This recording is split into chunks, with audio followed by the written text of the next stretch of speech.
My name is Last Day I Know of Mystery Man, and this is my fourth ever Bold and Beautiful review for the episode I did on Wednesday, April 19th, 2023. 2023, yes. 2023. The 9,001 episode of this program. Yeah. So this episode was kind of a mixed bag for me, honestly. It was like some parts of it was interesting, some parts of it wasn't so much interesting. The one thing I really was happy about was James Corden was on this show. My whole initial reaction was, wow, James Corden, funny guy. I love his late night show. Even though I only ever get to see clips on it on YouTube because for most of his one I was always a child. So my mom's whole thing was, "Go to bed, Michael." I'm like, "Can I just stay up?" No, it's 10:30. Go to bed. You got school in the morning. Anyways, get into this episode. Well, it was a mixed bag for me, honestly. Like parts of it I liked, parts of it I didn't like, parts of it I thought we could have done without. And by parts of it we could have done without the whole Carter and Katie thing because, well, now that Carter's on the show, I can tell you my thoughts on Carter. I like Carter. I've always liked Carter. He's always been funny to me. I've always liked Carter because he's always seemed like he's one of the few people on this show who is written as if he was a normal person. He's not ever written to be an idiot most of the time. He's never written to be a dumbass. He's never written to be a crybaby. He's just a dude who has had terrible luck in relationships. Because every woman he's been with has either cheated on him, left him, or in the case of him and Zoe, he left her for Quinn. No, wait, that was Paris. Zoe left him because he cheated on her with Quinn. Yeah, I think that's right. It's something like that. I'm assuming. I don't know. It's very weird. So that. So Carter was on, Bill was on, Katie was on, Taylor was here again.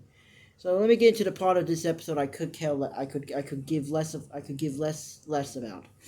Carter and Katie, they talking about how they're together. I'm like, this is so gross. This is so stupid. Why, Carter? You couldn't find any other attractive woman in America or in LA? I mean, just go to a bar. I'm sure Carter would not have trouble finding women. Just saying. Because Katie, I guess, is still wants to be with Bill because we saw flashback to when they kissed after Bill revealed, "Oh my God, turns out I wasn't evil and in love with Sheila. I was just using her." So yeah. So then Taylor walked. Taylor was talking to Carter. And I was thinking here was, don't put these people together. Who would find Taylor attractive at this point? What do you find attractive in a woman who acts like a child? Like, seriously. Who would find that appealing? Who would think to themselves, you know what would be a good woman for me to date? A woman who acts like she's 15 and she's nearly 50.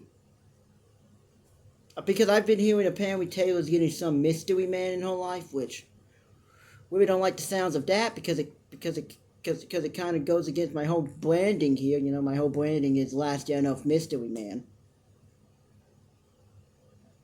So that's not fun here. Because I don't know who would find Taylor attractive. I'm sure somebody does.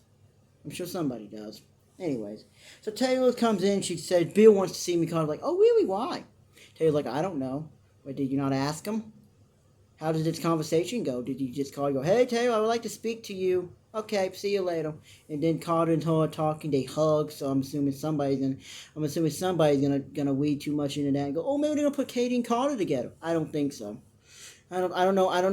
Has Carter fallen that far down that he would want to be with somebody like Taylor? I don't think so. Also, why were they doing the thing about Carter thinking about the time he said to Katie she's the only Logan he wants to be with? Is that like a teaser that he might sleep with Brooke or something?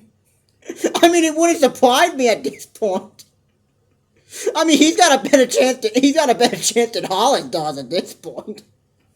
Because at least he's been with Katie, so Brooke's like, "Okay, you passed the first test. You've been with Katie. You've been with my sister. Boom, yeah, we can sleep together." I mean, really, Hollis, that's all you gotta do, dude. Just sleep with somebody. Sleep with Taylor. Somebody tell me she would be very interested in that. Tell me it would not be that difficult to get Taylor to sleep with anybody. I mean, all you gotta do is just ask.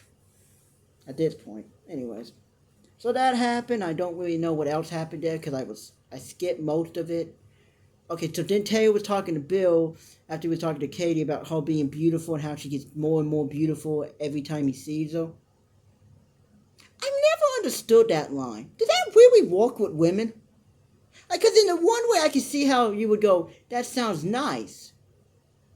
But at the same time, I would feel like if you kept saying that, wouldn't eventually you would think that the person that's saying that to you doesn't actually mean it, and he just kind of saying it so you would believe it? Because at some point I would be like, do you really mean this? If like a woman told me I'm getting more and more handsome by the baby, like, do you really mean this, or do you just, or are you just saying this because you think it wants like what I want to hear? At some point we're all gonna be old and gray. At some point we're all gonna be old and gray. Also at some point we're all sadly gonna die too. So we really can't hide from any of that. But anyway, that seemed like I'm getting a bit off the subject. So Katie and Bill are talking. They're talking. Apparently he texted her and called her, but apparently she's now with Carter. I don't know. Taylor comes in, and good Lord, she walks in and she's already acting like a 15-year-old. Hi, how you doing? I'm like, okay. She's like, what do you need to see me about, Bill? Oh, I would like to take you to prison. And she gets off this. What? Huh? Prison? Yes, it's a place where bad people go. It's a place where your son belongs. Thomas. Anyways, they're talking. She's like, I want to take you to Bill Town. I want to take you to prison so that you can give her an opportunity to talk to Sheila. Oh, great. Great, that's all we need. And I cannot wait to talk about that in a few minutes because, good Lord, Taylor today trying to be a badass. There was something hilarious about Taylor trying to pretend like she's a badass. I'm like, really? Like, who would believe this? Like, who would think to themselves that Taylor could stop a woman like Sheila who has killed 2 people? Taylor shot Bill and she couldn't even do that correctly. She shot Bill, and Bill's still alive. I'm just gonna end that there. That whole storyline was so goddamn confusing because apparently everybody in the mud apparently did. I remember I was watching it with my friend and we both started looking at each other like, did you do it? I'm like, no, I didn't do it. Did you do it? No. Why do you think I did it? Because everybody was a suspect. Literally everybody. I remember the episode, just the montage of Bill getting arrested, and everybody was a suspect. I'm gonna end that there. So they're talking, Taylor's like, okay.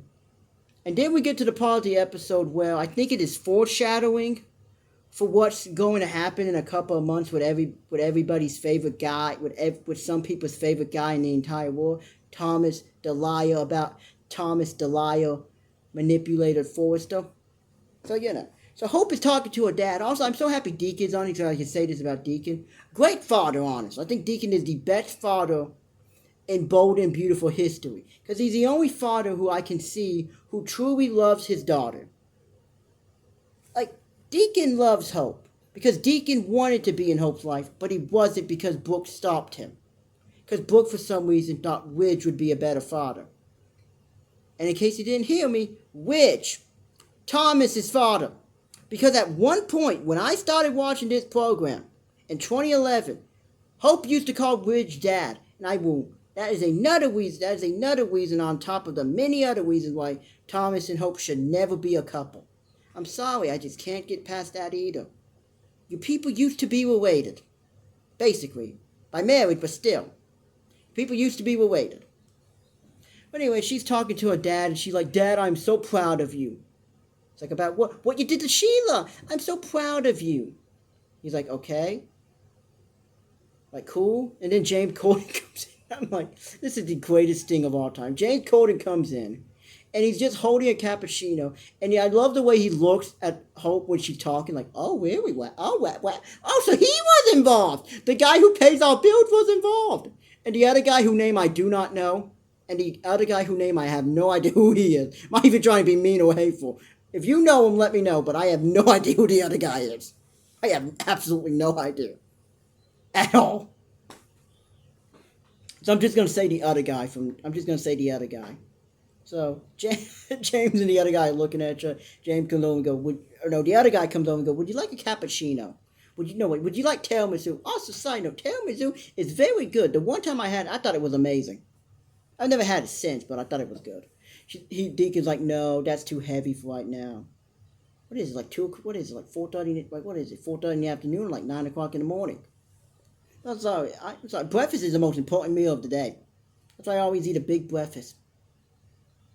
Well, sometimes I have waffles, and other times I have eggs. But anyway, they're talking. And well, Deacon is like, I would like a cappuccino. But not much whipped cream. I'm sorry, when you get something with whipped cream, you need to spray the whipped cream all over it. And when I get a pumpkin pie, I put a bunch of whipped cream on it and eat it that way. Because as I believe, pumpkin pie is only good when it has whipped cream on it. If it doesn't, it's not as good. But that maybe should be saved for something if I ever do a Thanksgiving special about Thanksgiving food being good. But maybe someday later. So they're talking. Hope's like, I would like that too. I'm like, well, you couldn't even talk to the poor man. You just have to treat the poor guy like he's. Why did you treat this poor guy like he has no name? You couldn't go, hey, sir, I would like a cappuccino as well. I'm sorry, that just always annoyed me with the way Hope treats people. That just always annoyed me. Because I've always been taught, respect people no matter what. If at the very least, at least give people the acknowledgement of saying their name. At the very least. At the very least. But I Hope always rubbed me the wrong way when she's written like this. But honestly, this episode just seemed like foreshadowing for when Hope eventually yelled at Thomas in like 2 months from now. Because everything you said about Sheila can be promoted, can be shown and documented to Thomas. Like she was telling her dad, I am so proud of you for for being able to walk with that woman around you and pretending like you loved her. Okay, well. I'm sure Deacon's very disappointed in you for being around Thomas, like he told you multiple times. She's like, I can't, I'm like, how do you do? And I'm like, well, how do you walk with Thomas every day knowing that he lied about your daughter being dead? How do you have his son? Douglas Forrester, Caroline Spencer's biological son. Let that sink in. So, they're talking about that. Hope is being annoying. The one thing I liked about Hope in this episode is she never brought up Thomas. Which, anytime Thomas is not on this program is a great episode in my opinion. Because that guy is annoying. That guy comes off as creepy. That guy comes off as an abuser in my opinion. That guy comes off as a weirdo. He comes off as an annoying child. Basically obsessed with a woman. And he's still obsessed with Hope. How is he not? Stop thinking about Hope if you're not obsessed with her. But anyways, they're talking about this over and over and over about Hope telling him all the ways she was done, what she was done. She shot Finn. She shot Finn. She shot Steffi. Something to do with Hayes. I'm sure Hayes was mentioned at some point, which Hayes is even less a part of the show than Beth is. At least Beth was shown on the program at times. When has Hayes ever actually been shown as a person on this program since like he was born? When was the last time Hayes was actually shown? Also, the name Hayes is very weird to me. Because all I think of is like hazel eyes. So it's just a very weird name. I don't get it. Is it something to do with the show? Like, is it because Taylor's maiden last name is Hayes or something, which is very weird? It's very weird to give your son your mom's last name as his first name. But okay. Okay. Also, is his name Hayes Finnegan or Hayes Forrester Finnegan? If it's Forrester Finnegan, that seems kind of redundant. Since Finnegan is a very long last name to begin with, that's just a mouthful. That's just a mouthful to say, honestly. Honestly, that's just a mouthful to say. I guess I got no one to talk with my YouTube name is like. It's like two completely separate entities, but I just thought it'd be cool. Anyways, back to Hope not talking about Tommy, but foreshadowing what she's gonna say to Tommy. Like that. Think about all the horrible things Sheila's done to everybody, to people we love. She lied. She shot Finn. Yeah, Finn. The guy you have no connection to whatsoever. She shot Steffi. The woman who you went up against for years for Liam. Yeah, okay. Something to do with Hayes, who you have no connection to whatsoever. Hayes is not even your daughter's brother. Because no, Beth does have a brother. His name is Wyatt's son Dylan, which I think was actually his kid, actually Hope and Wyatt's son, who as everybody knows, I think should be brought up more, and is also Hope's only son. But the way Hope was talking to Deacon, it really seems like Brad Bell wrote this so for like in a few months from now, you can take it and replace all the times she says Sheila when she says Thomas. Because I do not want to be the bearer of bad news here. This might seem a little contradiction if something opposite happened, but I know I'll save that for Friday. Never mind, I'll save that for Friday. But I guess I should talk about something else in this episode. Okay, let's get to Taylor trying to become a badass. So Taylor Taylor goes to see Sheila, and she was talking, and the cop is like, Sheila, you have a visitor. She's like, my lawyer ain't supposed to be here today. No one comes to see me. Like, it's not your lawyer, but you will never get out of jail. It's like, but thanks. And for your expert observation, I mean, Sheila, you did kill 2 people. I mean, honestly, I don't know much about Sheila's Carter history because I wasn't alive for most of it. So the only things I've ever seen of it is when she was on here in 2017 and now. And I actually missed most of the Sheila Carter stuff in like early last year in April of 2022 because I had my wisdom teeth taken out, and watching soap operas was very low on the list of stuff I had to do during that month. During that month of time, This April has gone so much better than last April, honestly. Honestly, so much better. But they're talking, Sheila comes in, Taylor comes in with Bill, and she's like, look here, we got the victim and the victim